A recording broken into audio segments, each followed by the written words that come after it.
बिस्मिल्लाहिर्रहमानिर्रहीम। अस्सलाम वालेकुम। जैकब न्यूज़ सां मां आहियां आबिद अली मंगरियो। पेश आहिनि मगजू हेडलाइंस।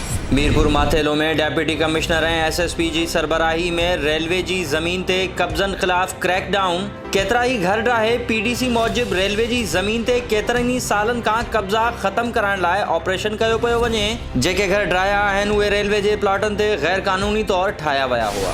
जाली डोमिसाइल ज़रिए सिंध जे हक़नि ते धाड़ो हणंदड़नि ख़िलाफ़ सिंध में एहतजाज जारी। जैकबाबाद में सिविल सोसाइटी ऐं शागिर्दनि पारां जाली डोमिसाइल ज़रिए सिंध जा हक़ ग़सब थियण ख़िलाफ़ जान उडाणो। गज़नफर पठान, GM सूमरो, गुलबुलेदी, GS चांडियो, अब्दुल सलाम बिरोही ऐं ॿियनि जी अॻवानी में डिस्ट्रिक्ट प्रेस क्लब आॾो एहतजाजी मुज़ाहिरो कयो वियो। मीरपुर माथेलो में सियासी समाजी अॻवाननि पारां जाली डोमिसाइल्स ख़िलाफ़ रैली कढी नारेबाज़ी कई वई। इन मौक़े ते अॻवाननि ख़िताब कंदे चयो त सिंध में मुक़रर सिंध दुश्मन ऑफिसर मख़सूस एजेंडा तहत धारियुनि खे जाली डोमिसाइल्स ठाहे ॾेई सिंध जे हक़नि ते धाड़ो हणी रहिया आहिनि। ऑफिसरनि ख़िलाफ़ फौरी तौरु कार्रवाई करे संदन नौकरियुनि तां बरतरफ़ करे जाली डोमिसाइल्स रद्द कया वञनि। ॿी सूरत में एहतजाज जारी रहंदा।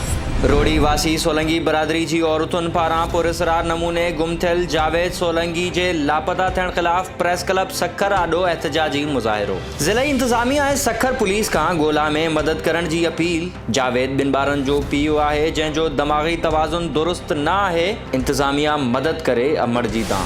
ठुल्ह में ॿिए ॾींहुं बि मुकमल लॉकडाउन। शहर जा दाख़िली तोड़े ख़ारजी रस्ता कंडेदार तारनि सां सील। दुकान खोलण जे ॾोह में केतिरा ई दुकानदार गिरफ़्तार ऐं आज़ाद। शहर जा अहम कारोबारी मर्कज़ शाही बाज़ार, cloth market, Madina road, highway school road, station road, रैबर चौक मुकम्मल तौर बंदि रहिया।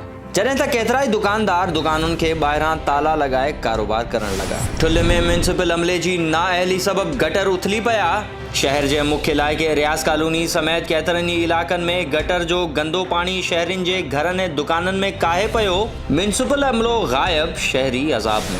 नवाबशाह वेझो तेज़ रफ़्तार कार रोड़ी कैनाल में किरी पई। 2 ॾींहं अॻु परिणियल शादीशुदा जोड़ो ॿुॾी फौत। तेज़ रफ़्तार कार नैब मुलाज़िम ग़ुलाम रसूल लाहिरी जे कंट्रोल मां निकिरी वञी रोड़ी कैनाल में किरी पई। संदसि भेण नई कुंवार ऐं उन जो वर ॿुॾी फौत थी विया। नैब मुलाज़िम खे मक़ामी माण्हुनि बचाए वरितो। इत्तला बावजूद पुलिस समेत इंतज़ामिया न पहुती। मक़ामी माण्हुनि 8 कलाकनि बाद लाश कढिया। बची वियल नैब मुलाज़िम मूजिब भेण ऐं भेणवीअ खे शादी बाद दावत ते वठी वञी रहियो हुअसि त हादसो पेश आयो। ठुल्ह में बदमनी चोट चढ़ियल। पुलिस शहरियुनि खे चोरनि ऐं फोरनि जे रहमो करम ते छॾे ॾिनो। स्टेशन रोड ते हथियारबंदनि पारां भाण जे डीलर आसिफ कंडराणी जी दुकान ते काह।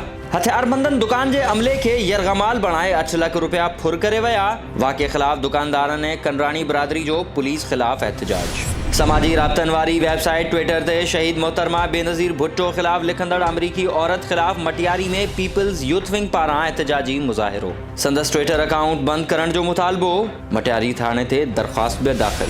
ही हुयूं हिन वक़्त जूं हेडलाइंस। वधीक ख़बरुनि ऐं तफ़सील लाइ विज़िट कयो असांजी वेबसाइट www.jacobnewsht.com ऐं फेसबुक ते फॉलो कयो। ॾिसंदा रहो जैकब न्यूज़, ख़बर खां हक़ीक़त।